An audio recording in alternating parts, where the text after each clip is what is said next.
In 1932, Australia went to war against emus, and somehow the emus won.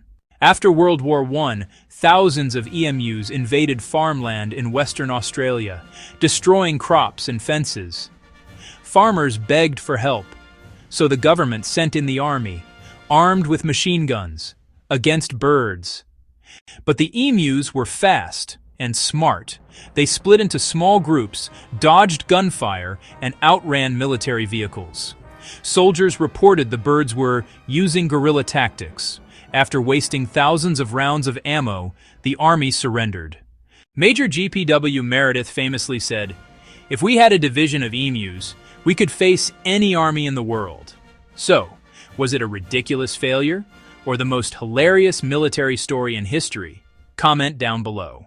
If you found this fascinating, please hit that like button and subscribe for more like this.